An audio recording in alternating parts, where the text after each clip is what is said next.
बिस्मिल्लाहिर्रहमानिर्रहीम। अस्सलामुअलैकुम। शाहीन टीवी में आप तमाम नाजरीन को खुश आमदीद। पाकिस्तान के मशहूर और मरूफ कॉमेडियन उमर शरीफ साहब, जो किसी तारुफ के मोहताज नहीं हैं, गुज़िश्ता कई माह से काफ़ी अलील हैं। इसी सूरत हाल में सोशल मीडिया पर उनकी एक तस्वीर पिछले दिनों वायरल हुई थी, जहां पर लोग उनकी इस तस्वीर को देखकर बड़ा अफसोस में मुब्तला हुए थे। बाकायदा तौर पर उमर शरीफ साहब के लिए खसूसी दुआएं की जा रही थी, लेकिन दूसरी जानिब ऐसे भी लोग मौजूद थे जो अपने अपने अंदाज़ों के मुताबिक नई नई कयास आराइयाँ कर रहे थे कि वो ये वाली बीमारी में भी मुब्तला हैं, वो वाली बीमारी में भी मुब्तला हैं। उनके बेटे ने एक बयान जारी किया था, जहाँ उन्होंने कहा, हमारे वालिद मोहतरम दिल की बीमारी में मुब्तला हैं, लेकिन पिछले कई अरसे से उन्हें ही भूलने की बीमारी भी हो गई है, लेकिन उनका इलाज मुआवजा जारी है।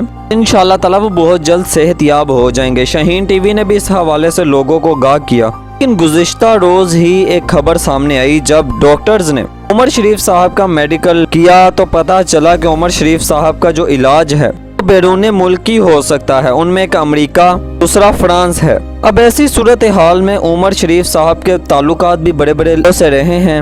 उमर शरीफ साहब पर यह मुश्किल वक्त आन पहुंचा है। हम दुआ गो हैं अल्लाह ताला उन्हें सेहत और तंदुरुस्ती अता फरमाए। ताहम उनके लिए डॉक्टर्स ने कहा है कि आने वाले 48 घंटे निहायत अहम हैं। अभी पिछले कुछ घंटे ही गुजरे हैं तो उमर शरीफ साहब ने एक बयान जारी करवाया जो उन्होंने खुद दिया। उमर शरीफ साहब ने वफाकी हुकूमत को मुखातिब करते हुए और खसूसन इमरान खान साहब को मुखातिब किया और कहा, इमरान खान साहब, आपने जब कभी भी पीटीआई के लिए मुझे पुकारा, मैंने आपकी आवाज़ पर लब्बैक कहा। जिंदगी भर आपके लिए बहुत काम किया है। आज मुझ पर मुश्किल वक्त आन पहुंचा है, लिहाजा मुझे आपकी मदद की ज़रूरत है। उमर शरीफ साहब का इतना बयान जारी करना ही था तो वज़ीर आज़म इमरान खान साहब ने उनकी इस बात का नोटिस लिया। इमरान खान साहब ने हुक्म दिया कि उमर शरीफ को जल्द अज जल्द बेहतरीन मेडिकल की सहूलियात, आज मुआवजे की सहूलियात जल्द अज जल्द फराहम की जाएं। हवाले से वफाकी हुकूमत ने उमर शरीफ के लिए मेडिकल बोर्ड भी तश्कील दिया।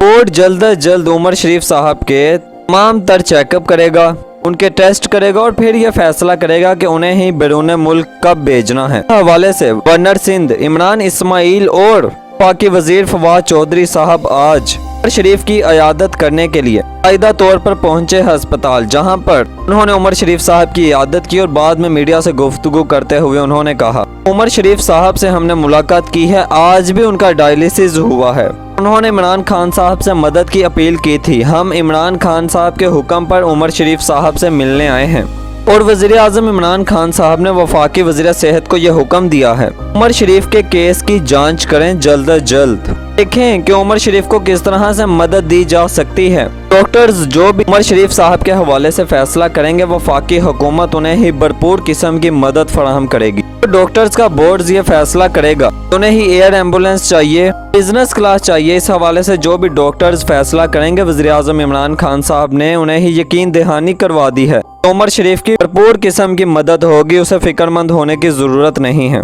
वज़ीर इत्तलात फवाद चौधरी साहब ने बताया कि दिल की बीमारी का इलाज यकीनन पाकिस्तान में भी है, लेकिन हम इस हवाले से किसी किस्म की बात नहीं करेंगे क्योंकि वो इस वक्त मुश्किल वक्त में है, लेकिन जो डॉक्टर्स फैसला करेंगे इंशाअल्लाह ताला उस पर अमल दरामद होगा। डॉक्टर्स ने यह कहा कि इन्हें फौरन अब भेज देना चाहिए दूसरे मुल्क में इलाज मुआवजे के लिए, तो उमर शरीफ साहब को जल्द अज जल्द भेज दिया जाएगा, क्योंकि दुनिया में इस वक्त कोरोना की सूरत हाल आपके सामने है। ऐसे में अगर उमर शरीफ साहब बेचारे खुद इलाज मुआवजे की कोशिश करते रहते तो वो बड़ा देर हो जाती, और उन्होंने अक्लमंदी ये की कि उन्होंने वज़ीर आज़म इमरान खान साहब से अपील कर दी। जब हुकूमती सतह पर ऐसे काम होते हैं तो यकीनन ये बहुत जल्द हो जाएंगे। हम सब भी दुआ गो हैं कि अल्लाह ताला उमर शरीफ साहब को जल्द अज जल्द सेहत और तंदुरुस्ती अता फरमाए। हम नाजरीन मोहतरम, ये सारी तफसीलात थी जो हमने आपके साथ शेयर की हैं। शाहीन टीवी की आपको ये वीडियो पसंद आई हो तो इसे लाइक कीजिएगा, चैनल को सब्सक्राइब कीजिएगा और बेल आइकॉन के बटन को दबा दीजिएगा, ताकि यहाँ आने वाली हमारी तमाम नई वीडियोस भी आपको मिलती रहें। यूं ही आपका और हमारा साथ बना रहे। शुक्रिया।